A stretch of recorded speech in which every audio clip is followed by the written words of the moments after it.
Before we get into today's episode with Jasmine Montoya, a professional fighter here in Las Vegas and one of my teammates over at Syndicate MMA, big ups to the members of the Patreon. Remember, patreon.com/veteransminimum is the best way to support the show.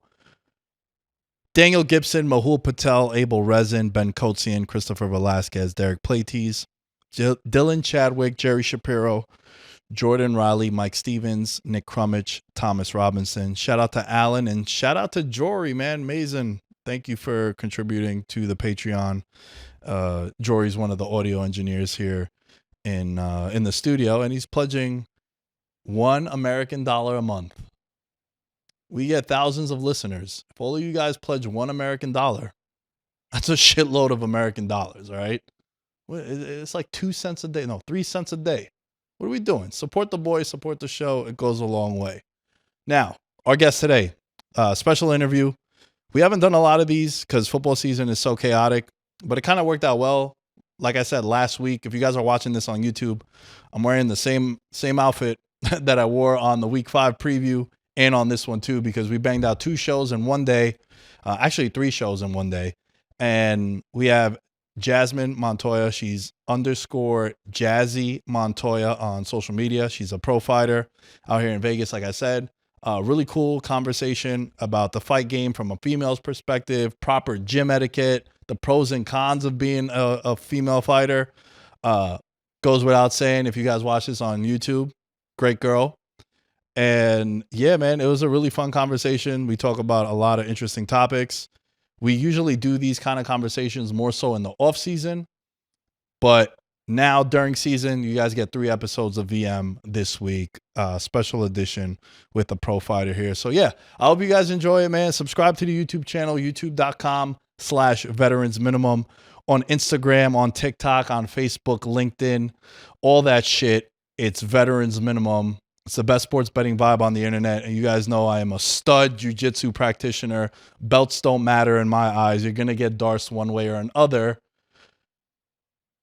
We train martial arts. She trains martial arts. And if it's something that I could relate to, something that I'm interested in, I like having conversations with people. So I hope you guys enjoy this. We'll be back tomorrow with the Week 5 NFL fallout, all the wild shit that happened in Week 5. So if you guys are listening to this, yes, there is going to be a recap of Week 5. And then we're also going to have more VM the rest of the week. So sit back, relax, enjoy this episode. Shouts to Jazz. Shouts to Syndicate MMA. Shouts to everyone in the control room. And most importantly, shouts to all of you continuing to support the show, whether it's Patreon, whether it's Instagram, whatever it might be. Show's in a really good spot. I appreciate you. All of you legends. Enjoy the combo. Peace. Yeah. Nick Dad, baby. We the new label. Yeah. Now this the black sheep, sticking it to him. I need a crib like I'm Gatsby. I need it. In hand, just understand my Pockets that deep. with nothing to prove. I ain't got nothing to do, and they can't compete, and I got nothing to lose. So what I was doing before I had all this access to the studio and having people actually run production for me is I would have 2 iPhones set up on opposite ends of the room, and I'd have like a little Zoom recorder for the microphones. So then a lot of people would be nervous when they first would come on the show, and like, we're not in the Wynn at the time. It was in my 2-bedroom apartment in Queens. The 1 bedroom was the little studio I built, and people would be nervous. I'm like, bro, no one's here. No one can listen to this. Like, you're fine. And what I would do is what I just did with you before, asking you about your pro record and your amateur record to get you a little more comfortable, because I could sense a little bit of nervousness from one Jasmine Montoya joining us on the show. It's the cameras. That's what it is. I think for a lot of people, it's always the camera. Yeah. Is it the lights also? Maybe the lights. It's good lighting though. Yeah, very good lighting. Is it the fishbowl effect? You'll see a lot of people walking by and Not kind of getting you necessarily, distracted. Honestly, I kind of like it. Yeah. Yeah. For me, I get easily distracted. So sometimes I do. Not sometimes. I always do sit here. But I'll be honest, I do get a reflection over there off the mirror. And when I see a lot of big crowds walking by, I do tend to turn around and look that way too, because they can hear us out there. Yeah. So there's more people that can listen to this as it's being recorded. Right. Do you ever get like big groups of people just watching? Yeah, we have. We have. I think one of the coolest moments was when Mike Tyson first recorded here. Dude, there was like that whole area out there was flooded. Like 150 people were out there. It was nuts. And then I think for my show, we've gotten like 15 to 20 people. It was cool because people walk by and the one interaction I always get, they think I'm Nick Diaz, the fighter. Yeah. So when they see that with the last name, like my whole life, I've been Diaz to many people, but it's Dais. And for someone that has a 4-letter last name, it gets mispronounced, misspelled, misinterpreted every single time. There's so many people that would be like, yo, is that Nick Diaz, the fighter? They're like, yeah, he actually does train, but then it's very underwhelming for them when they realize that it's me. It's all right. You're still great. Thank you. Thank you. I appreciate that. So let's get into a little bit of your story, man. The way we connected was pretty random and like unique too, because shouts to Jerry, my jiu-jitsu coach, one of my best friends here in Vegas too. We've gotten really close over the last couple of years, and especially like the last couple of months. How'd you end up at Syndicate? Because like I don't even want to say we trained together because you're in the pro team, definitely not a pro. Like, so I just do like jujitsu, right? How did you end up at Syndicate? So when I first moved here, there's, only a certain amount of gyms that you have to choose from. And I tried a few others. And to be honest with you, I was really nervous at first because I'm still pretty green in the MMA world. I've only been doing it for about 5 years now. And the gym I started at, I was there, the whole time.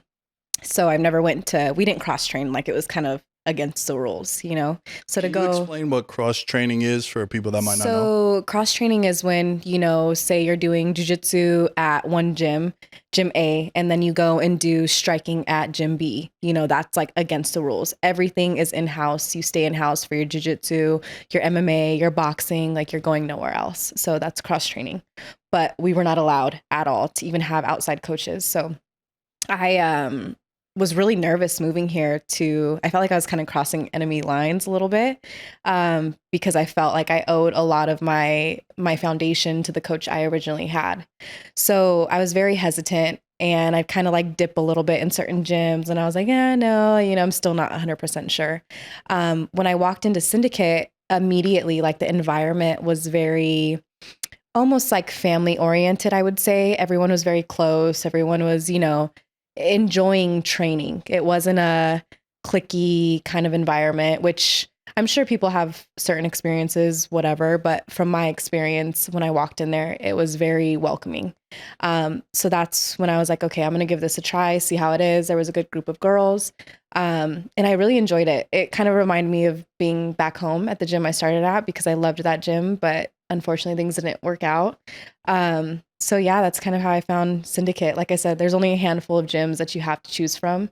And it's a matter of going in, trying it out and seeing if it's a good fit. So.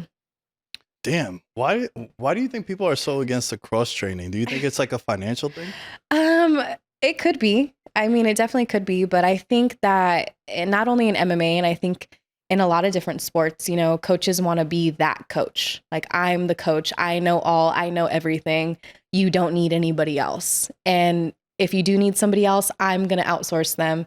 And this is who I recommend because I'm the best, And I feel like I get that from a lot of people, which is understandable. When you take certain fighters to certain levels, like, of course, they're going to have a chip on their shoulder, but I couldn't tell you exactly what it is, but I think a lot of it is ego, for sure. I think a lot of it is ego because there's so much to learn. There's so many different looks out there. The game evolves so fast. So I think it's detrimental to people's careers when they're not, outsourcing different training partners and, different looks. Because unfortunately, when you have the same team and same training partners, you get to know each other, kind of like what you were telling me when you're rolling with the people back home. Yeah. Like, you don't really know where you stand because you've been rolling with these people for a certain amount of time, So it's like, I don't know if I'm good, if I'm not good, or if maybe you just know this isn't working on you anymore. I don't know what to do. This, it's good. I'm going to throw it away. When it's like, no, it's just, you start to learn your training partners and they have answers to a lot of the things that you do. And then you have to continue to evolve. Whereas you go with somebody that doesn't know your look at all. And it's like, dang, all of that worked. You know, Yeah. it's like, it's just, this person's used to me, you know? Oh shit, So you're talking to someone that I literally do only one thing in jiu-jitsu. I'm front headlock, Dars anacondas. My puppy is named Dars for that reason too. oh, that's great. And I always tell Jerry and the guys at the gym, I'm like, yo, you guys just know my game. That's why I don't like work. Like I was like, yo, I'm nasty, dude. Like I'm nice. And then It's when we had true. No, that's real. a couple weeks ago, we had all the people coming in from the Craig Jones Invitational, and ADCC was here in Vegas. And Jazz, I swear, I think I've been training. November is going to be 5 years. So the Wednesday before Thanksgiving was the first time I ever did a jiu-jitsu class. And we'll get into that in a little bit because it's a pretty cool story. But that day, I think is my favorite day I've ever trained. Because like all we did was free for all Friday, right? It was just rounds.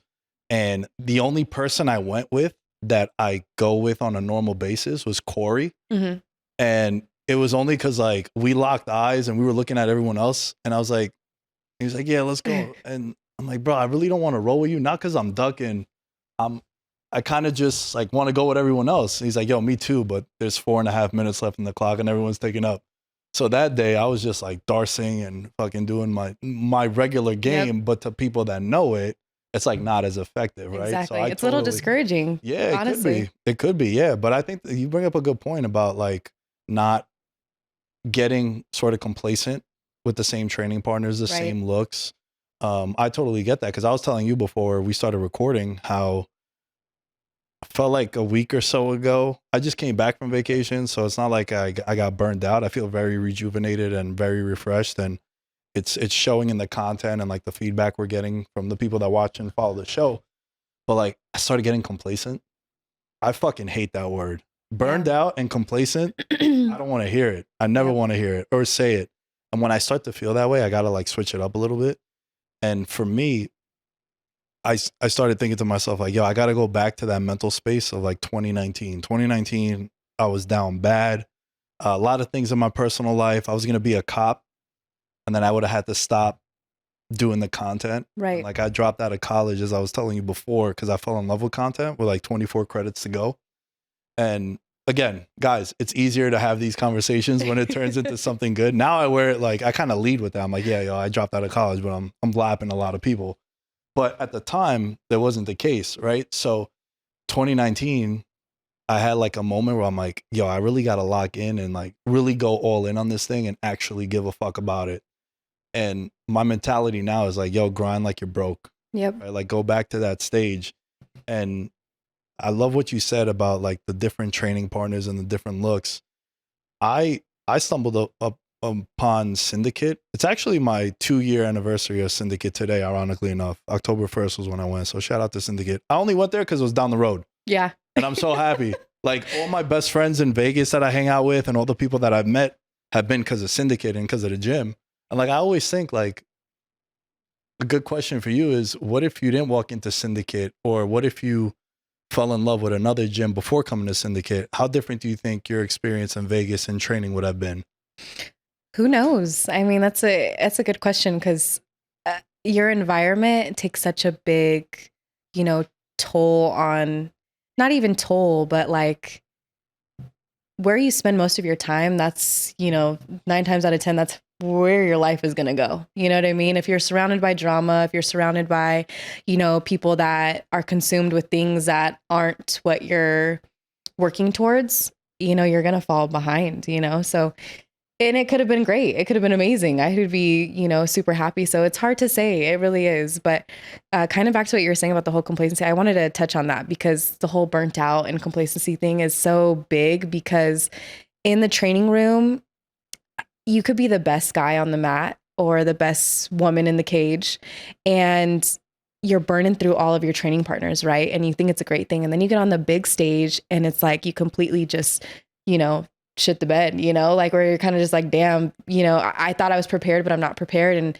that goes again with like, you want to outsource, you want to challenge yourself. You don't want to get too comfortable. This is one sport that you do not want to get comfortable in, And like you said, you know, you got comfortable and you're like, I need to go all in, like 100%, see where it takes me. And I think that's amazing because a lot of people can't do that, especially in something that they absolutely love. And especially in fighting, you know, fighting is one of, I think, the hardest things to do and put yourself out there, whether you're cherry picking opponents or not, to still get on the big screen and go and fight for your life. It's insane. Yeah, I say it all the time how there's not an athlete I respect more than fighters.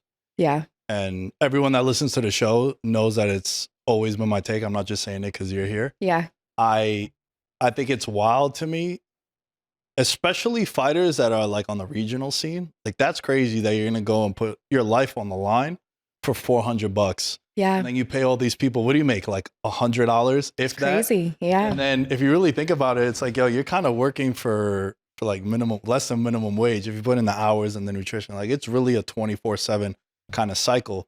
Because I always would tell people when I was, and still to this day, I'll get questions about like the content space. Like, yo, how much time do you put in your show? And I'm like 24/7. They're like, no, for real. I'm like, no, 24/7. Like Yeah. my mind is constantly, I'm on my phone 8 hours a day because a lot of it I'm BSing, I'll be honest. Just, you know, dumb scrolling on TikTok or Instagram, whatever it might be. But also I'm gathering info and data and, oh, this is where the trend of sports betting and sports content is going. I sent Jerry a bunch of reels about like jujitsu. I'm like, bro, this would be a dope idea to do, like showing personality. And if you look at, to cross over to the fight game, I feel like the best fighters and the ones that are the most successful have personality as well. And they're good fighters. Right. Right. So I think like you do need to find a balance between the two. And, you know, it was interesting what you said about like the fight game and like the pressures of stepping into the cage. As a female fighter, like women get bashed across the board in any genre, right? But especially in fighting, like there's a stigma that, oh, it's the bathroom break. Yeah. No one cares about this fight.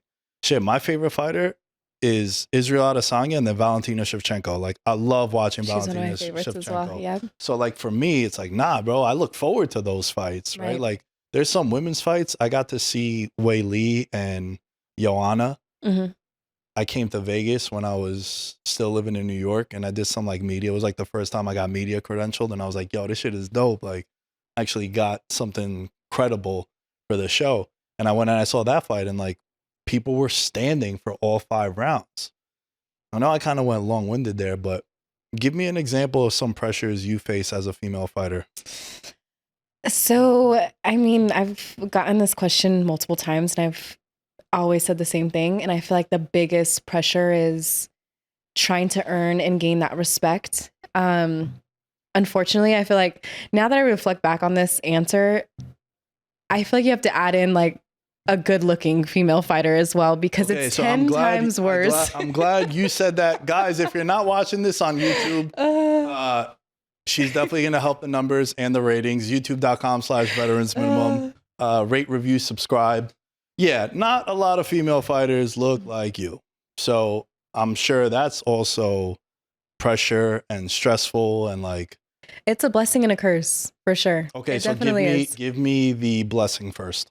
So the blessing is, and I think this is just women in general, but definitely, you know, good looking women in this sport specifically, we're able to climb the ladder a little bit faster. You know, and not a little bit, a lot of it. We are able to climb the ladder a lot faster.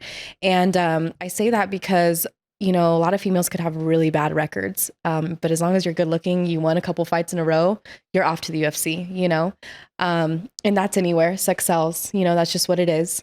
But it's unfortunate in the sense of like these guys and, you know, young men that are, you know, trying to get to that level are working their ass off. And it's like, you know, a good looking female like myself could win a few fights and I'm there in a second, you know? So it's a blessing, but that also comes with a lot of like hate. You know, people want to see you lose. People want to see you fail. They already think you failed because you're good looking and you're fighting. You know, it's like, why are you doing this? You could be doing a million other things. Why choose fighting? You know? So, yeah. And also, like, girls are probably fucking swinging a lot harder because they're like, we gotta fuck this bitch up because she looks good. Like that's everywhere. And I'm also very like, I've always wanted to keep my integrity, you know, like I'm a good person and I like to treat people with respect, obviously, until that changes, you know, like if somebody were to disrespect me, that's a little bit different. Sure, yeah. But, you know, I'm not one to walk in the gym like, oh, you know, you're not on my level, or, you know, I love to learn. I love to teach, you know, so I try to build those relationships with females. But when you're in this sport, it's like, you earn that respect in that relationship by getting down. You know, you got to earn that respect for a second. You got to like show them, hey, like I actually am here to fight. Just because I'm good looking doesn't mean anything, you know? So it's a little difficult with the females as well, because you have to earn your respect with them. But once you do, you're good. Yeah, you know, it's funny you bring that up because I know a lot of girls that are in the sports betting space, and I've had them on the show a bunch of times, and then they, you know, we've built a relationship, and I'll give them some suggestions. They'll give me some suggestions. Like, I'm very open to it. I've never said like, oh, they're using my picks or whatever. Like, Yeah. I'm doing well, man. I'm not complaining at all. I'm not tripping. Right. Like, maybe if things weren't going well for me, I'd probably have a different perspective. I might be like, damn, bro, they're only getting those opportunities because of their looks. Right. I'm of a believer like, yo, if you can, yeah. Do it. You know what I mean? Exactly. Like, Utilize it. Yeah. Yes, If you have absolutely. that, the pretty privilege, like, yeah, dude. Use it. I do think you do got to work sometimes a little harder to also validate that it's not just the looks. Like, Yeah. that's some pressures that a lot of the girls that do commentating, or maybe they're the faces of sports books or even sports media. It's like, nah, man, they know their shit. You know what I mean? Like, our friend Mackenzie, I don't know if you know Mackenzie, but Zach's wife, she works with the UFC. I don't. Yeah, you're only there in the mornings, but shouts to Mackenzie. She does, she's like Megan O'Leary 2.0, right? And I've had conversations with her about this kind of stuff where like, yeah, man, like use your looks to elevate yourself. Like, fuck, I wish I could. Right. If I had a shortcut like that, like totally. Right. But then also there is that stigma. It's unfortunate, but like, let's not be naive.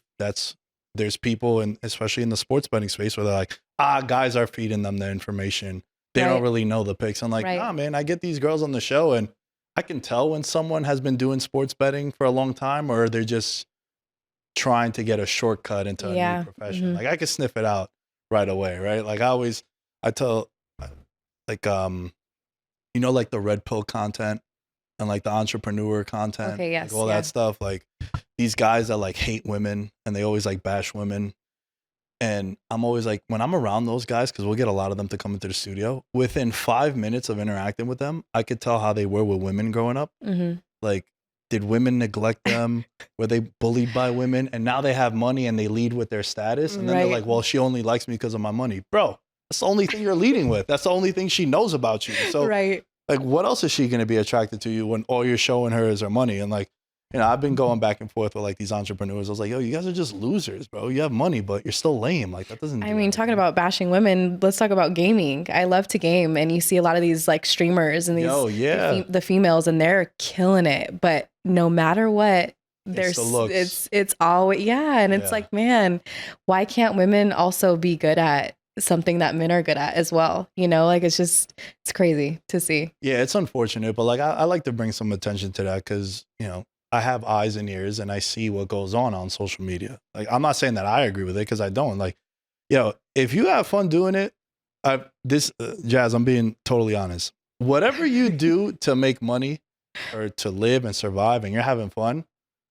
as long as you're not hurting nobody, and I know you're a fighter, so you are hurting someone, but I mean, like, you're not doing, you're not doing anything weird. Like, you're not doing some weirdo shit. Like, I'm cool with it, bro. Like, do your thing, man. It's hard. I wish I could capitalize on some of these situations as well, but like, whatever, everyone takes a different path. And, you know, with the gaming too, because I'm cracked out on FIFA. Okay. FIFA's my game. I haven't gotten into that one, but I play some Call of Duty, but I'm more so for the vibe. So if you see those memes where it's like your friends only play with you because you're a good time, it's not because you're good. Like, that's me. Shouts to Finney, man, always carrying us in Warzone. So that's like the other game I like to play. But for the most part, like, I totally understand how the pressures of it. And, you know, so you said the pressures. Give me some of the ugly side of it. The ugly side of it. I mean, really, it's just the having to validate and having to constantly prove yourself and, you know, be taken seriously. I don't know. It's just kind of one of those things where I'm like, it is what it is. I've kind of accepted my fate at this point, you know? So I try not to let that consume me as much. Cause, you know, when you go in there with that kind of mindset that you have to prove it to everybody that you belong there, you're doing it for the wrong reason. You know what I mean? Like, you got to love what you do. You got to love what you do, and believe in yourself, most importantly. But yeah, it's just gotten to a point where I'm like, that's the world. That's in any career path, in any platform, females are going to have a little bit of a harder time, but also have a little bit of an advantage. So, yeah. Damn, yo, I kind of disagree with that. Oh God. Let's hear it. Let's hear it. I'm someone that I've been having these rants recently of I'm really petty. Okay. Like, I remember fucking everything. I remember what you wore when you told me it. I remember the message I got. Like, you're taking notes. Oh yeah. Like, I have a thing on my phone. I call it the menu, and it's anyone that's ever slided me. And it's people I love on there too. Like, yeah, my parents are on it. My best friend is on it. Like, I was telling a story about my buddy Dominic. He just launched this new like honey company. And in 2019, when I was like down bad, he came to my family has a coffee truck in New York City on Park Avenue and 49th Street. It's been there for 30 years, like breakfast sandwiches. And I was working there at the time while juggling college for 6 months and then doing the content as well. And I used to do the show with 4 other guys. We all went our separate ways as far as like some people didn't want to do it. Some people want to do it a different way. And he just came to the coffee truck and was like, yo, bro, why are you doing this show? Like, you're not, how far can you take it? You know? And I was just like, hey man, am I bothering you? That's kind of how I live my life too. Like, yo, am I bothering you? Me staying home on a Friday night because I want to play FIFA with my buddies. Like, what is that doing to you? Is it affecting you in any way? Am I asking you for money? The answer is no, right? No. So let me be, bro. I'm not hurting nobody, like what I said to you before. Fast forward to right before I left for Vegas, we went out to get drinks and dinner. And he was like, yo, how are you financially? And I was like, yo, I'm kind of fucked because, like, you know, we just did a bachelor party a month ago and I'm still paying for that. And, you know, maxed out all these credit cards to move because I literally got up and left. Like, August 16th, I heard I got the paperwork to move to Vegas from Jeremiah, who you met before. September 1st, I was here. No furniture, nothing, no car. So, like, I maxed out IKEA credit cards, Target credit, all that shit. And on his own, I didn't ask him for money, but he just asked me how I was doing. And I told him what I just told you. And then he Venmo'd me $3,000. Yeah. I was like, yo, bro, you're going out there for a good reason. I know you're not like a piece of shit. He's like, you're a good dude and you're going there for work. And I know you're going to kill it out there. So the reason why I say that with the menu thing is I got people on there that I love and like I'm doing it for. Right. But I also remember when you kind of shitted on me. Oh yeah, too. for sure. I mean, yeah. I'm not disagreeing with that at all. Nah, like, yo, this whole idea that I gotta forgive you so I can feel better. Fuck all that. I want to tell you, and I'll get you back years later too. Ooh, like, you're waiting. Yeah, you're waiting. Yeah. I'll wait. You're sitting on that for sure. Yeah. So for me, like, to bring it back to what you said, I think proving people wrong is dope. Like, and again, it's all subjective to how everyone's personality is. I was someone that as I was growing up, and even to this day, like, my friends will fry me if I wear something stupid, or like if I go out and I look those like are your real bummy friends, by the way. Yeah, no, 100%. And then also like my parents, like when I was 26, I remember telling my mom, I was like, damn, yo, like I don't got a girlfriend, I can't get my shit right. She's like, why would you? Why would a girl want to be with you? Yo, you're a loser. Like, this is my mom telling me. Damn. But she was right. And again, like I had these people in my life that kind of keep me in check, and I'd rather that.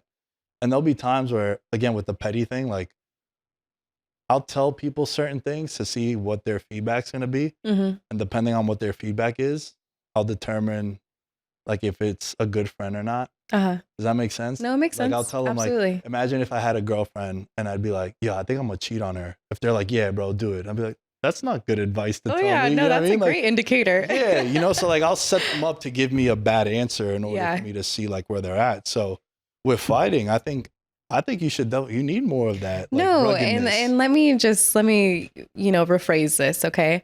I'm just saying that you want to do it. You obviously you're doing jiu-jitsu still. That's still like you're still getting on the mats. You're still rolling around with somebody trying to choke them out until they pass out or tap, right? So you have to have a little bit of that, like, no, I'm going to get you back, you know, or you got to have a little bit of ego for sure. That's fighting. In order to get in there and try to fight somebody and, you know, win, even though they're trying to take something from you, there's ego involved in emotion. But I'm saying that if you were just so worried about proving that one person wrong, when you prove them wrong, then what? What's going to fuel you? Ooh, that's a very good counter. That's a very good counter. Okay. You see, if you didn't have those people that you had to prove wrong, you're here now, you're doing great. That's that complacent, that's that comfortable, because damn, I've done everything that I strive to do. I've proved this person wrong. I got this person back for doing or saying what they said. You know, I corrected this. Then it's like, what are you doing it for? You know? No, that's a good response. I haven't heard anyone tell me that, because I've had these combos with people, and I'm pretty stubborn with it, where I'm like, nah, man, this is, at least for me, this is what fuels me. Yeah. Like, I want to remind you that you kind of didn't think I was going to do it. And then you're right. What happens after? Like, what do I get out of it? I think for me, I just moved to the next person on the list. Next person, yeah. I'm like, there's a lot of names. Because they're always there. Yeah, there's a lot of names. And no matter what, they're always there. But sometimes, you know, after a while, and I'm sure, you know, people that are at the highest level, they get to a point where it's like that stuff doesn't even matter to them anymore, you know? And at the end of the day, they're there with however many belts and the family that they've created or that they've left behind, and they're like, okay, well, what's next? You know, like, you have to have a deeper purpose than trying to prove so many people wrong, because eventually it's not going to matter. It's not going to matter. It's not going to matter who wants to see you fail and who doesn't, because when you're succeeding, that's the last thing you're worried about at that point. It's always the climb up. It's the climb up that fuels it, where you're just like, I'm going to get there. I'm going to get there. And I'm going to show you I'm going to get there. And then once you're there, you got to find another purpose. Yeah, no, that's a hell of a perspective, because I'm constantly, every single day, I'm battling between being super proud of what I'm doing and feeling like I haven't done shit. Yeah. And I feel that like 100%. I like it, because for me, it's like, all right, there's still, like Kobe Bryant said, job's not done. Like, there's so much shit. You know, my main goal in all of this is I want to retire my mom and dad. Like, I want to be able to be like, and I'm pretty close to that. Like, I've had back-to-back really good years ever since I moved out here. It's been awesome, and I'm pretty focused and locked in on everything. Like, I don't really do a lot. I do a lot, but I don't. Like, I train in the mornings, either jujitsu or I lift, and honestly, the jujitsu for me, I treat it as like an escape. I was telling you before I started recording with you how I do have my phone here, but like, it's just our show notes, and I'm taking notes of social clips that then you guys will see on social media. And then I have the timer here, right? Besides that, it's the only time that I'm not on my phone is when I'm training or here. Right. So it's kind of like an escape for me. And it's weird, because like with jujitsu, it's the only thing I don't think about anything else. I don't think about what my parents are doing. I don't think about FIFA for as much as I think about FIFA. I don't think about the show. I don't think if the girl texts me back. Like, I'm really like, if I turn the wrong way, I'm going to blow my knee out. Right. And then I'm going to be out for 9 months. So like, my mind is totally focused on there. So it's, for me, like, it's the content, it's working out, trying not to get fat. Because I got really fat at one point. I was like 250 pounds. Damn. I was fucking round. That braces at 28. That shit was awkward. Okay. Trying to hit on chicks at the bar with braces on. It's like, you should have done that at 18, not 28. But I did all that because I felt like I was going to do something with the content, and I just feel more comfortable in front of a camera. One of the questions that I had for you, kind of tying all this together, and you were talking about purpose. Two-part question, but we'll go with part one first. Give me the fighter origin story for you. Like, what got you into MMA? Was it wrestling first? Was it striking? Like, when did you start, and what got you into it? So it was boxing first. But kind of like what you were just saying about, it was the only thing that got your mind off of, you know, whatever was consuming you that day. That's what fighting is for me, is that outlet, you know, and that was the only thing that gave me that like gratitude after, of like, you know, when you're saying, am I a piece of shit, or if I'm really doing good in life right now, it's like, fighting is the only thing that has broke me down to the core, but then also fulfilled me in so many different ways. You know what I mean? And I feel like it's always been an outlet, and it always will be an outlet. Even when I'm done fighting, I still want to be involved. I still want to be involved with children or teenagers, or even, who knows, established fighters at some point. You know, it'll always be in my life because it was always an outlet. When I was younger, I kind of had a rough upbringing. I'd say like semi rough, only because I still had it really well. My grandma took very good care of me. I still lived a very comfortable life. But I didn't have either of my parents. And I think as a kid, you don't understand, obviously, the deeper, I guess, situation going on and why they're not there. But it kind of gave me like a sense of like I wasn't good enough, or, like, why am I not the kid that you want? Or why aren't you here? Why aren't you trying to make an effort? Or so I feel like having all those thoughts going into middle school, high school, I started, fighting. I was getting into trouble. It was just like when your mind's a mess, your life's a mess, So my stepdad at one point took me into the boxing gym, and he was like, I really want you to try this, given I was already fighting. I was already very competitive as it is when I was younger. How old is this? I was about 12. Okay. Yeah. So he takes me to the boxing gym, and this was an old school boxing gym. I'm talking like, you're getting laughed at if you don't know how to wrap your hands by like the first week, or you're getting thrown in the ring. A funny story. I got thrown in the ring with like he was little. I think we might've been the same age, but boys don't, start to look older until further along. So anyway, I get thrown in the ring with this boy, and I'm like, are you sure you want me to go with him? Like, this looks like a little boy, like whatever. I get in the ring. He starts whooping my ass to a point where I pick him up and throw him on the ground, because I'm like, I don't have an answer for this, but I'm getting frustrated. And that's how they figured out if I belong there, if I don't belong there. They weren't going to waste their time on teaching me the 1-2s or the 3s, or, obviously I got a little bit of that introduction, but it was mainly like, okay, let's see if you even have it in you, if you have the heart to be a fighter, and then we'll train you. So yeah, that's when I got introduced to boxing. And ever since then, I just loved it because it was so challenging, but it also gave me like a sense of like self-worth, and that I could prove myself wrong, and then it was an outlet. It was something where I was working my ass off in the gym, and it gave me, like I said, that outlet. And when I was done, I was so tired, I couldn't think about anything else that was going on in my life at that point. So it definitely started to consume my thoughts, and I loved that because it got my mind off of a lot of the things that I just couldn't change, So yeah, that's kind of my fighting story. And so I came back to it at, 21. I started doing MMA, and then I went pro. And ever since, I was like, this is my career. This is my passion. This is what fulfills me, and done it ever since. So. Damn, that's crazy, yo. I never would have guessed that. Like, again, I've probably said 20 words to you seeing you at the gym, because, you're going to practice. I just finished training. I feel like it's awkward sometimes, because like, I never want to come off as like the guy hitting on the girl at the gym. Like, that's pretty, I have some questions about that. I always like hearing a girl's perspective of like proper gym etiquette. But I commend you, because I never would have guessed that you didn't have like your parents growing up, because like you're kind of well put together. Yeah. Like, I have friends that didn't have their parents around, and they use that as a crutch, as a reason why they are the way they are. Right. Yep. And I get it, man. I grew up pretty comfortable, I would say. Like, both my parents were around. They're still together. 38 years they've been together. And, they made every practice. They made every game. I was a sports kid growing up. I grew up playing soccer. And then I got into football. They were always there. And, like, it was comfortable.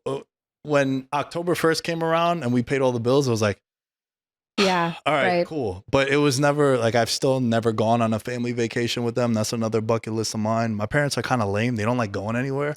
I'm like, yo, now I'm making some money. I'm like, let's go to Cabo. But that's awesome. Now you're going to be the person to, check that off their bucket list. Yeah, but they don't want to. Yeah. Right? And now that I live in Vegas, for them, it's a vacation when they come here. Yeah. Right. So I get it. But I commend you, because a lot of people, one thing I hate, it really annoys me, because like, I was down bad. I got really depressed, and I even was suicidal at one point around 2019 when it was bad for me. And it's like, you kind of got to figure it out, and you got to get your shit together. I have friends that make that their whole identity. Yep. And then they use it as a crutch, and then, I can't get out of this because look what's happened to me. It's like, man, I don't like being around those people. No, to touch on that is one of my biggest pet peeves, is like people that, blame their past and their childhood. Like, I know people that have had it bad and they've come out on top, and that's the last thing they'll talk about. Of course, they'll talk about it because that's what made them. Right. But they're, you know, they beat the odds, you know what I Sure. mean? They beat the odds, and you have people that will still blame like, oh, well, this person wasn't really there, or this person wasn't there, or, you know, so that's one of my biggest pet peeves is when people, you know, use that as a crutch, like you said. It drives me crazy. It drives Yeah. me crazy. You see some like, you know, I have friends that they're in a space where they talk about, you know, being resilient and then they're not resilient, or Right. they talk about, you know, oh, you're not a loser. Well, maybe you are. It's true. Right? Yeah. Like I remember I was about 250 pounds. It was my 26th birthday, and my buddy Peter, I'm a day older than him, and we went out for like our birthdays, and then he was like, "Yo, bro, can I tell you something?" I was like, "Sure." He's like, "You know, I love you, right?" I'm like, "Yeah." He goes, "You got fucking fat, bro." Like, dude, you're 26, not 86. Right. Like, get it together, man. You know, like like I was telling you before, I like hearing that, right? Yeah. And instead of just sulking and feeling bad for myself, like no one likes that. Right. They put I think at least, because this is what I do. Again, talking from experience, I'm not around those people. I don't like Yeah. being around that. It's like, yo, you're sucking the energy out of me, man. Like I don't like being around that. Yeah. So I totally understand. And again, I want to commend you on that, because that's pretty dope. And I never would have knew that if it wasn't for this. Oh you know, yeah, a lot of 'cause- people are like, they see me.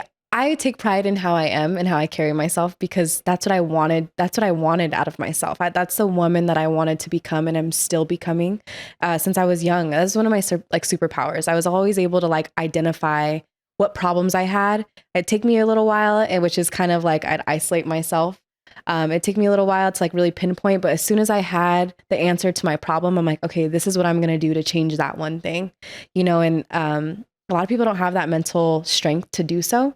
But that's something that I've always been really good at. So since I was young, like I said, I envisioned the person I wanted to be. I envisioned the woman that I wanted to be. And this was her. I wanted to be put together. I wanted people to think that maybe I was a little stuck up, you know, but if you really dig deep down in there, shoot, I got expelled 6th, 7th, and 8th grade year, never went to school, was fighting, was doing the most, you know, like I was pretty bad. I definitely was pretty bad, but I flipped the page and started fresh. And I really dedicated myself to changing and being the person I wanted to be. And I still do that till this day. So That's Yeah. fucking awesome. Oh yeah. Yeah. Yeah, you were a little gangster, it seems oh, like. 100%. Where are you from originally? I'm from Colorado. Yeah. Denver, Born Colorado. and raised until you Born moved and here? raised. Yeah, this is the first time I ever moved out of state. So, and I'm enjoying it. It's a fresh start for sure. Yeah, yeah. Same with me. I grew up in New York, Queens, until I was 21. Then my parents bought a house in Long Island, about 40 minutes away. My grandma still lives in Jamaica to this day. So every weekend when I would go to visit my friends or hang out in my old town, I would stay there instead of Nice. commuting back and forth. And then I didn't move out of state. I went to Buffalo for college for 2 years, and then I moved to Vegas. Okay. I fucking love it here. Yeah. It's perfect for There's so everything many that I'm doing. opportunities out here when whatever you do, Yeah. there's so much going Nah, on. for sure. And it's a dope city. People constantly come, where we don't live in Boise. Right. We don't live in Wyoming. Like, we live in a dope city, and there's Right. constantly people. There's a running joke on this show. I always shit on Idaho. Like, who the fuck wants to live in Idaho, yo? It's kind of lame. It's true. And then shouts to Colton. He runs a butcher shop in Idaho. Uh-huh. And now I know a lot about Idaho because he sent us free shit. So if you guys are watching this, you want to send us free shit, I won't say no. You know how it is. I won't say no. Let me ask you this, because we don't really have girls join the show too often. But when we do, I like getting the girls' perspective. I'm always fascinated by this conversation. What is proper gym etiquette? Not just MMA gyms or fighting gyms, fitness gyms, any sort of gym. Like, what is it? You know, I'm not on no dating apps. I don't do any of that shit. I mean, I did in the past, but I found it being like super lame. And I started checking it a bunch. I'm like, Yeah. this is weird. Like, I've never dipped in those waters, but Yeah, it I've could heard be stories. Yeah, it's very interesting, especially in Vegas. So like, I've always felt as if at a gym, it's a social environment. Maybe there you meet someone or you talk to someone. However, on the flip side, I personally hate working out. yeah. I don't like it. I think it sucks. I hate running. The only thing I really like doing is jujitsu, but I hate lifting, all that. But you see an attractive person there. What is the etiquette? So it's a good question because when I first started MMA, I like made a promise to myself. I was like, I can't date anybody at the gym. I'm not talking to any of my teammates. Like, I don't want to create that atmosphere. I'm sticking to this. This is what I'm going to do. 2 years later, I ended up dating somebody at the gym. Was great, by the way. And I honestly think now, after going through that experience, that you could probably meet the love of your life there. You know what I mean? Like, you can't just be like, oh, I can't. It's hard because that's also my workplace. So you have to be a little careful. Right. But when it's somebody like, you know, when you're going to open class and there's another female there, like, you guys, that's an interest. That's an interest that you guys both have. It's in common. Over. Exactly. And to have that mentality, number one, to even step on the mats, that already makes you a certain kind of person. You know what I mean? And when you meet somebody that's just like you in that sense, like, how could you not, you know, start creating a bond with that person? And, you know, who knows, later on having 10 times more interests, you know, after finding out that one little thing, because again, getting on the mats or just going to work out in general, it's a certain kind of person that's able to go and do that, period, the end, you know? But as far as like proper gym etiquette, I feel like my perspective has changed so much since obviously I made that promise to myself.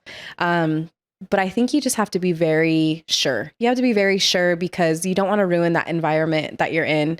You don't want to ruin that outlet. Exactly. That's your outlet. Yeah. So if you're over there, you know, hitting on, you know, this girl, and this girl, it's like you start to create this environment where it's no longer an outlet. Then you're like, oh man, this girl just found out that I just talked to this girl as well. You know what I mean? Or vice versa. So I feel like you have to just be really sure. Like before I dated this person, I had a whole talk with myself. I'm like, Jasmine, are you bored? What's going on? Like, we got to really think this through because this may cause some commotion, you know? So I think as a fighter and it being a career, I think you really have to be sure. I think you have to be sure.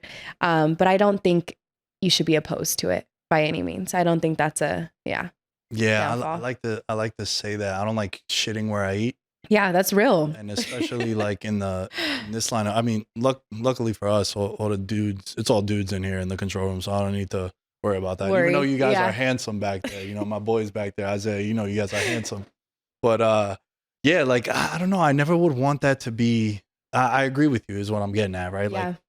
Like, because then it's going to get awkward, right? Like, it's weird. I had 100%. Made a promise to myself, like, I can never date one of my friend's sisters. Oh yeah. Like, see, those are different waters, like, for sure. And look, I have a buddy of mine, my best friend Danny. He married one of our friend's sisters, and they've been together now 13 years. They have 2 kids, right? So like, there is that too.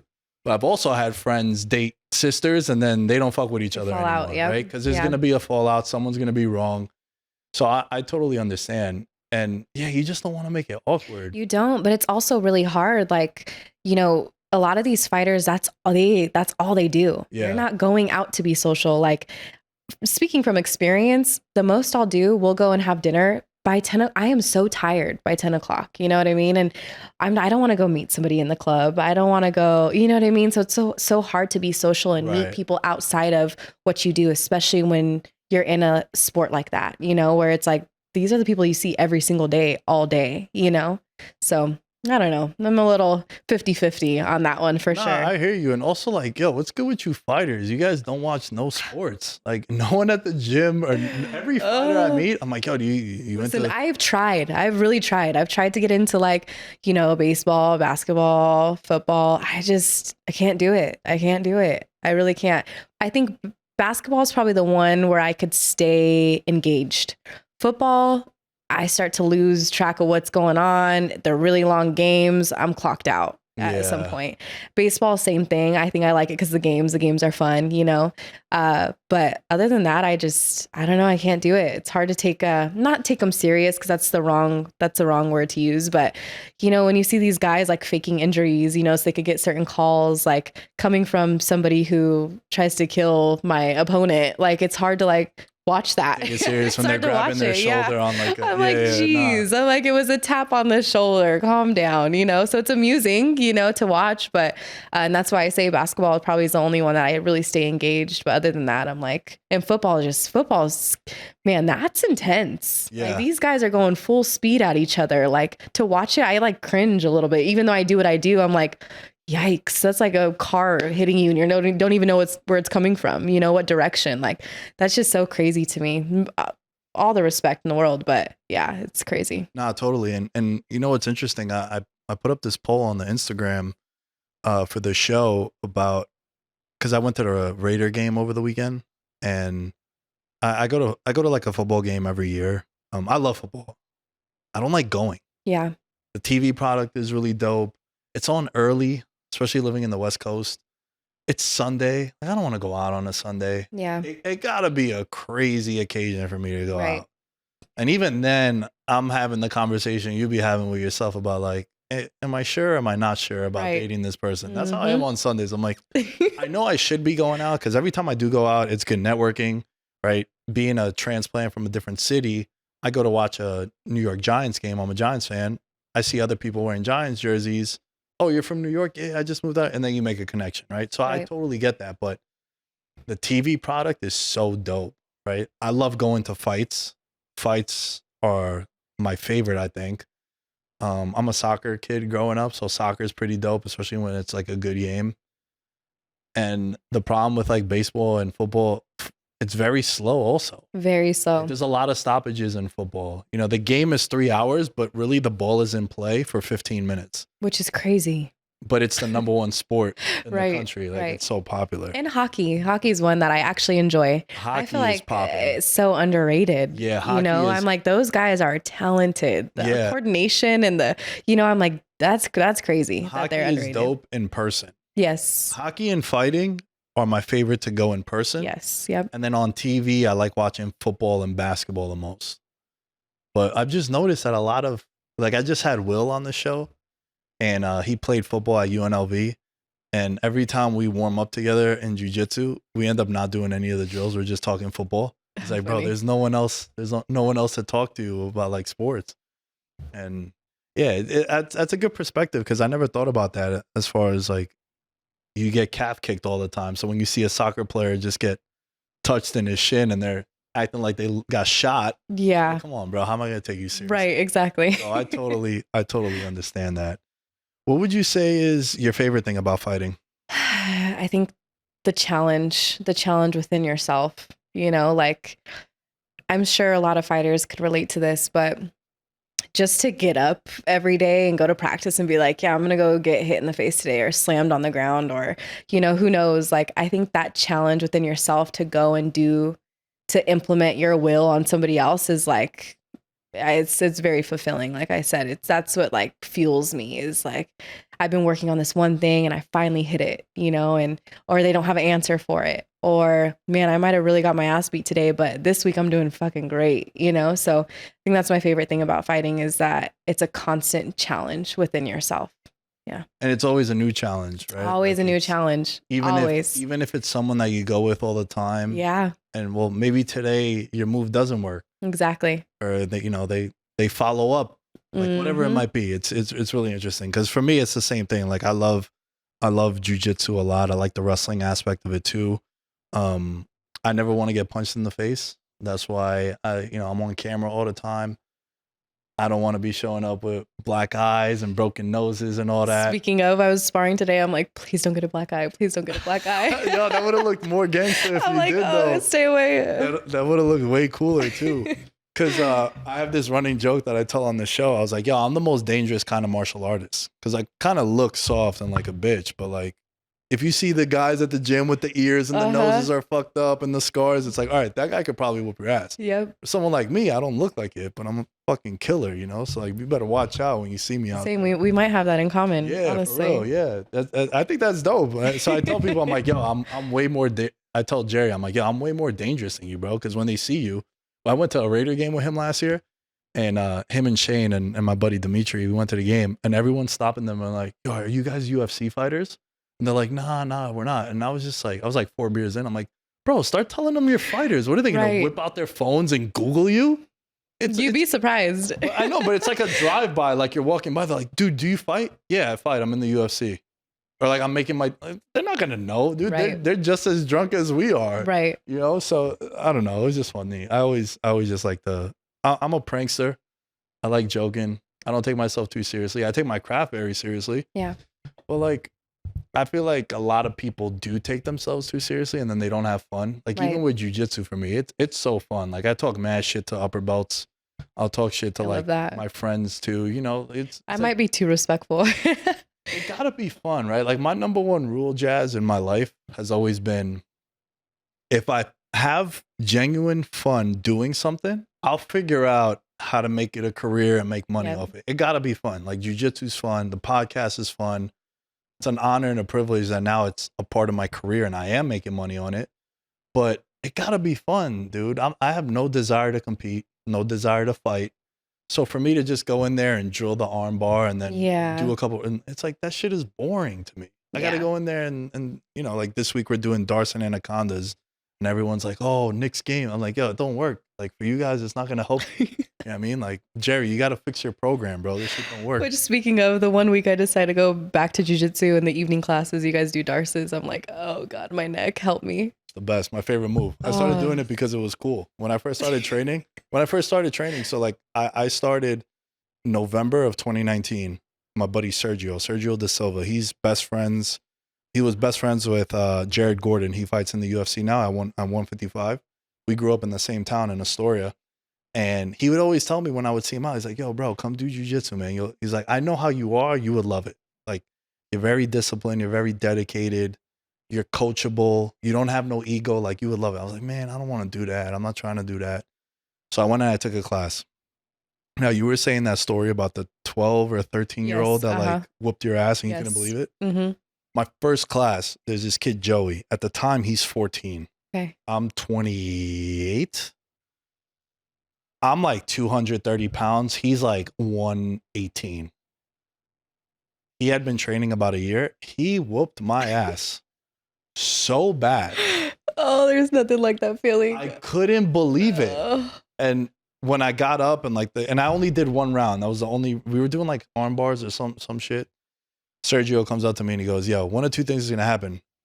You're either coming back on Monday because it was Thanksgiving break, or he's like, you're never taking this class again." But he's like, "I think I'm going to see you Monday." Then I went back Monday and then the rest is history. Wow. And I started doing Dais and Anacondas because him and his brother Lucas, they were like rolling and he kept getting them in the Dais. I was like, "Bro, that shit looks dope." Mind you, I've only seen rear naked chokes and arm bars. I've been a fan of the UFC for a while, so I'm kind of familiar. Mm-hmm. I was like, "Yo, what the fuck? That shit looks so sick." He's like, "Oh, it's a Dais." And I was like, "Yo, can you do that again?" And then that was it. Yep, that's your whole game. It's my whole game. Front headlock, that's how Dais. It goes. Arrive, Dais, and bounce. That's the whole motto when I step on the mat. I love it. It's awesome. Last couple of questions for you before we wrap up. Why do you fight? Do you feel like you have a purpose to serve? I know I got asked this question. I went on a podcast and the person wanted to get very deep. They're like, everyone does something for a reason and a purpose. Do you feel like you do your content, there's a purpose to it? And I was like, honestly, I feel like I kind of make more problems for people when I tell them to bet on something and it don't work out. Like, I think I'm inflicting more punishment than I am serving a purpose. I do think ultimately, if anyone follows my story or my content, whatever it might be, I'm very transparent. What you see on the internet is like how I am everywhere. And especially in social media, how everything is kind of faked. Like, this is the real shit that you see. I hope people can understand that, like, yo, even if you don't have a degree, if you're willing to hustle and like grind and go to bat for yourself too. Put your mind to it. Yeah. And you're disciplined, like you could do some dope shit. So and you're a testament to that, literally. I mean, you started with what, 2 iPhones in your apartment, like, and here you are now. So yeah, 100%. You've definitely shown that to plenty of people probably trying to pursue the same thing. So what would you say your purpose is for fighting? Do you have one? Have you thought about it? No, I've definitely thought about it. Trust me, I think about it all the time. I'm like, why do I do this shit every day? But like I said, I think it's more within myself. Like it's a challenge. I love it. It fills me with joy knowing that I'm capable of doing something I never thought I'd be able to do, you know? And I feel like it's not my end all be all by any means. I think it's my passion. I love it. Like I love doing it, but I know that it's going to open up so many different avenues to things that I actually enjoy and love, you know? So whether or not it's my purpose is to show women that they could also be beautiful and also go whoop some ass, or if it's to show women that, hey, even though she was fighting at one point and now she's doing this, look at how that platform opened up so many different avenues that if one thing doesn't work, there's many other things that you could, accomplish off of that one thing. So, I couldn't tell you exactly like, this is where I'm going, this is what I'm going to do, but I do know that it is my passion. I love it. And I'm hoping that it will open up different avenues for other things that I want to explore. But is the and not end goal, but is a main goal to get to a Bellator or UFC? Oh, absolutely. Yeah. If I'm going to do anything, I want to do it 100% and I want to be the best at it. I'm competitive. Like anything that I do, I'm competitive. I mean, even if you tell me, hey, no, this is what this means, I'm gonna be like, no, it doesn't. Google it. Let's see who's right. I want to know and say it out loud. Like I'm competitive no matter what in every aspect of my life. So I wouldn't just fight just to fight. Like I want to be the best. I want to be good. I want people to see that I also have skill and not just, beauty. So. Right. But I do think there's nothing wrong with you trying to leverage that. You should definitely take any advantage you could get. Oh, absolutely. And then capitalize on it. Like no, I'm learning because I think a lot of women in that, position, they kind of want to dumb it down. I know for me personally, I tried to dumb it down a little bit. I went from like wearing my cute workout outfits to like, let me just throw on a t-shirt and leggings because they'll take me more serious, or let me not, look like this when I come into the gym, or let me not do too much because I might make this person uncomfortable and then they're going to start talking about me. Or then, it's like a lot of females in that position do kind of dumb themselves down. And that's what I did. And I'm starting to learn now that it's like, this is who I am, and I apologize if I make you uncomfortable, but that's a you thing. Am I hurting you? Yeah, that ain't am my I hurting fault. you? No, I'm not, so I got to I'm do definitely, with me. exactly. I'm embracing it a lot more. You have to. It bothers me so much. Like me being confident and comfortable with myself. Why is that my fault that you feel that way? Like, fuck that. And I think that comes from like, like I want to people please a little bit, where I'm like, I don't want to make you uncomfortable, or I don't want to make this female uncomfortable, or I don't want to make it seem like I'm trying to come off this way when I'm not. And it's like, I shouldn't even be worried about, what they have to say about me. Like, this is who I am. This is what I want to do. And either you like me or you don't. Either you get the chance to get to know me or you don't, So definitely embracing that a little bit more nowadays. Yeah, you gotta, man. You gotta. I feel like that's another pet peeve I have with people.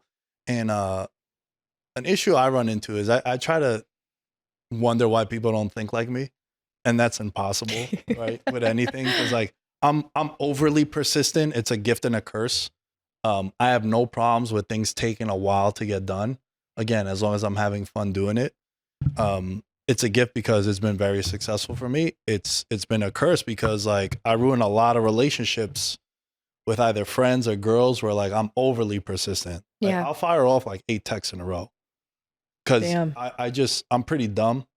I just work hard and I have an amazing personality.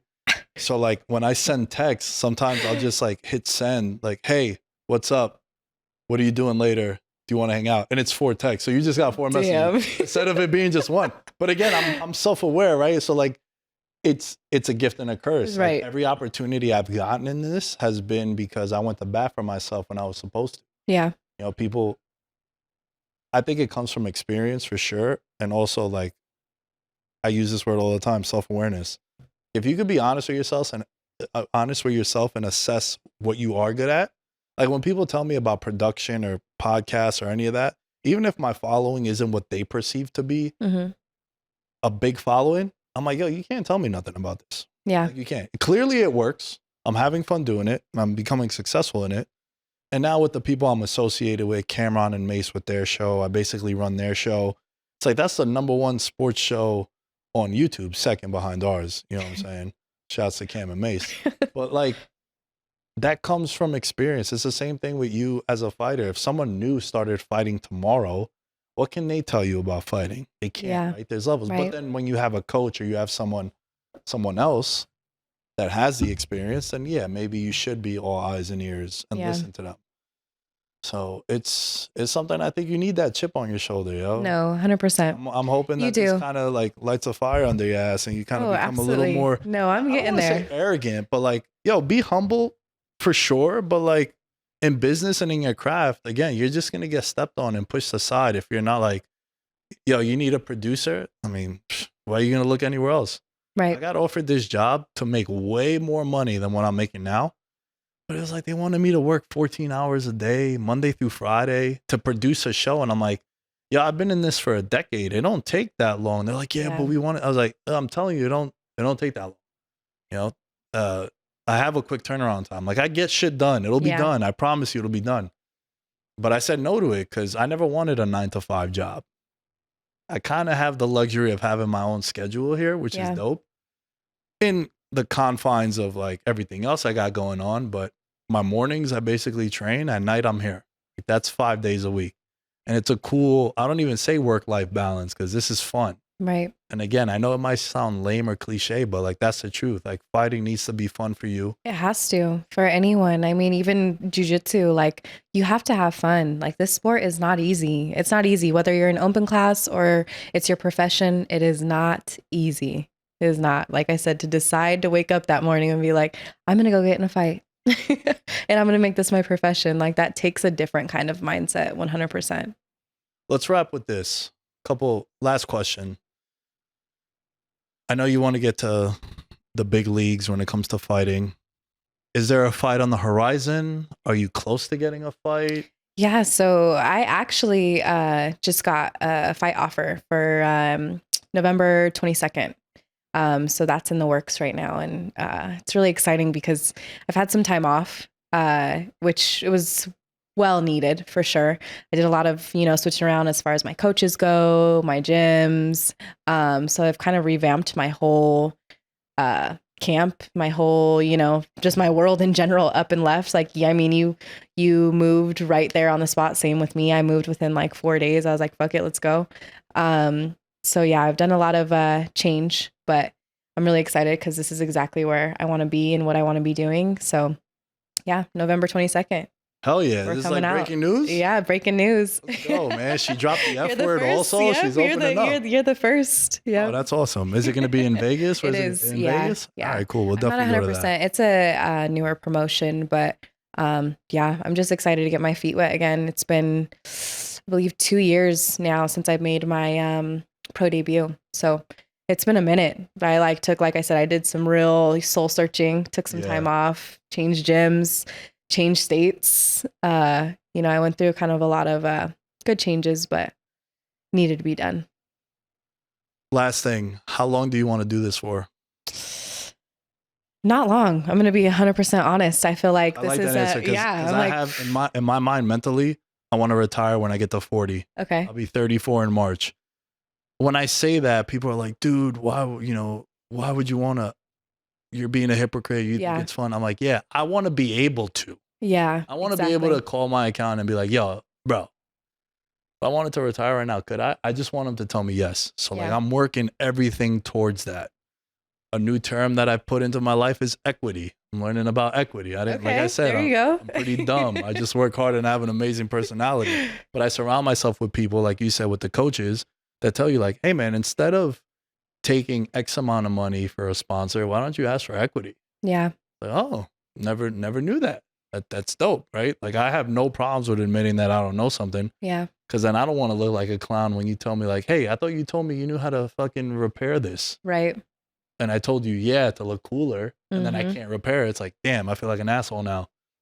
No, it's really important to see like to have somebody that's teaching. Yes, but man, unfortunately, a lot of people in this industry, like they're surrounded by people that, and I'm sure in a lot of different places, but like people that you think have their best interest and they don't, So a lot of these guys and females' careers go to die because they're listening to all the wrong people, So I feel like when you have those good people, hold on to them real tight, because man, there's just a lot that don't have your best interest at heart, unfortunately. So you didn't really give an answer because I kind of cut you off, and I apologize for that. But what is the end goal, and like what does life after fighting look like for you? Yeah, so I don't really have a age like you do, but with fighting, I want to get in and get out. You know, the less damage, the better. I mean, I'm 26 and I've only done it for about 5 years, and my body already is like taking longer to recover. You know, I'm hurting, I'm waking up, every bone is cracking, you know? So I'm like, yeah, exactly. So I'm like, you know what, let me get in and get out, you know, and whatever that age is, that's the age. But with fighting, it's kind of like, it's hard to tell, you know, some people hit their peak when they're 30, in their 30s, you know?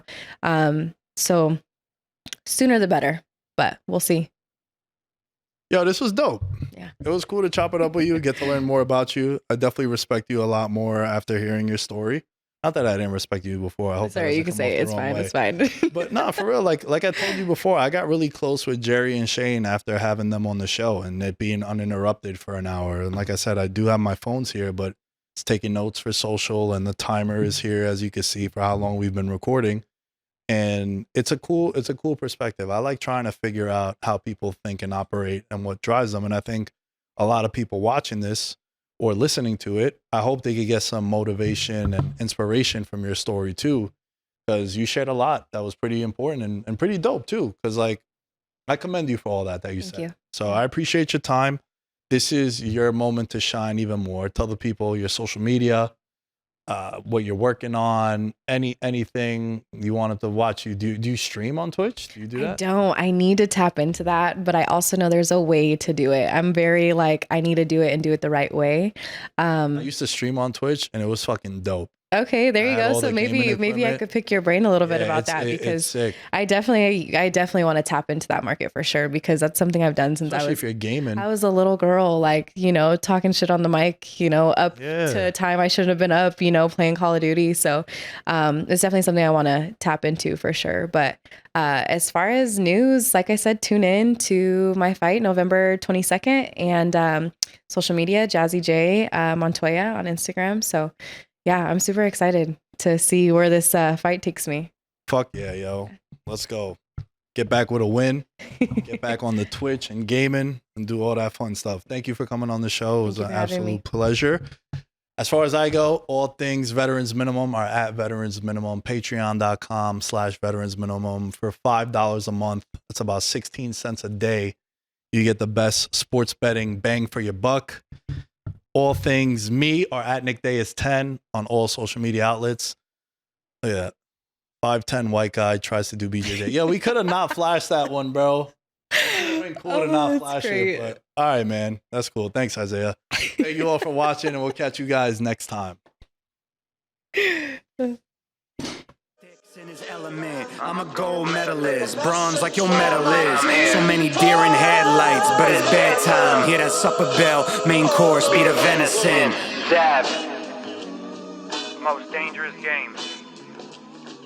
Either kill or be killed.